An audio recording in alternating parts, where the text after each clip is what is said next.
नहमदुहु व नसल्ली अला रसूलिहिल करीम।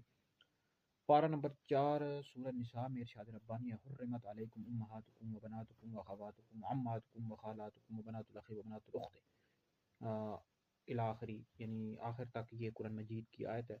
और इस आयत मुबारका में ऐसी औरतों के बारे में बताया गया कि जिनसे निकाह करना हराम है।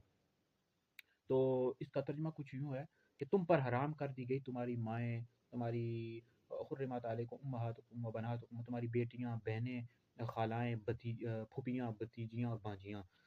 तो याद रखिए कि नस्बी लिहाज से 7 ऐसी औरतें हैं जिनसे निकाह करना हराम है। माँ, बहन, बेटी, खाला, फूफी, भतीजी, भांजी। इस तरह माँ है तो ऊपर तक चले जाएँ, यानी नानी, परनानी, दादी, परदादी, इस तरह। तो इन औरतों से निकाह करना हराम है। अब मज़ीद अगर आपने तफ़सील जानी है तो इस आयत की जो तफ़सीर है सूरह निसा पारा नंबर 4 हुर्रिमत अलैकुम उम्महातुकुम, इसकी आप तफ़सीर पढ़ लें, तफ़सीर कबीर में, तफ़सीर ख़ाज़िन में, उन सब तफ़ासीर में इसकी तफ़सीर लिखी हुई है कि किन-किन औरतों से निकाह करना हराम है। तो अगर कोई शख्स हलाल जानते हुए इन औरतों से निकाह करेगा तो ऐसा शख्स दायरा इस्लाम से खारिज है। हलाल जानते हुए नहीं किया, किसी ने बहन से कर लिया या भतीजी से या भांजी से, तो ऐसा निकाह शरअन मुनक्किद ही नहीं होगा, ठीक है जी।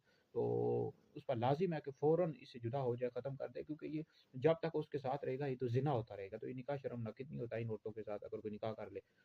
तो फिर इस तरह आगे बताया गया कि तुम्हारी जो रज़ाई माँ है, बहन है, उनसे भी निकाह करना हराम है। इस तरह बहू से निकाह करना, इस तरह सास से निकाह करना। तो ये सारी तफ़सील मौजूद है तफ़ासीर की कुतुब में। फिर आगे फरमाया व अन तजमऊ बैनल उख़्तैन, और 2 बहनों को एक साथ जमा करना, मतलब एक मर्द हो और 2 बहनों से इकट्ठे शादी कर ले, एक वक़्त में निकाह कर ले, ये भी हराम है, ठीक है जी। इसकी वजह ये है कि यानी ताल्लुकात उनके आपस बहनों के ख़राब हो जाएँगे, उनके मामलात ख़राब हो जाएँगे, तो कुरान मजीद ने इससे भी मना कर दिया। इस तरह बुखारी शरीफ में हदीस मौजूद है कि खाला और भांजी को एक साथ निकाह में जमा करना, फूफी और भतीजी को जमा करना, ये भी हराम है बुखारी शरीफ की हदीस के मुताबिक। कत ताल्लुकी होती है, उनके मामलात ख़राब हो जाएँगे, तो इस वजह से मना किया गया।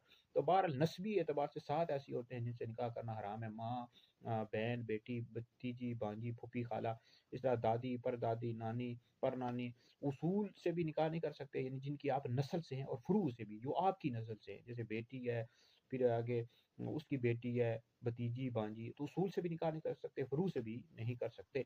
तो मज़ीद अगर आपने तफ़सील जाननी हो तो इस आयत की तफ़सीर तो सूरह निसा पारा नंबर 4 में मौजूद है, हुर्रिमत अलैकुम उम्महातुकुम व बनातुकुम। इसकी तफ़सीर का आप मुताला कर लें तो आपको तफ़सील के साथ मिल जाएगा किन-किन औरतों से निकाह करना हराम है। इस तरह रज़ाई माँ है, यानी जिन औरतों ने तुम्हें दूध पिलाया, जैसे रज़ाई बहनें हैं, इनसे निकाह करना भी हराम है। तो बहरहाल ये वीडियो सुने, दीगर लोगों तक भी पहुँचाएँ, आप लोगों के लिए बहुत बड़ा सदका जारी है।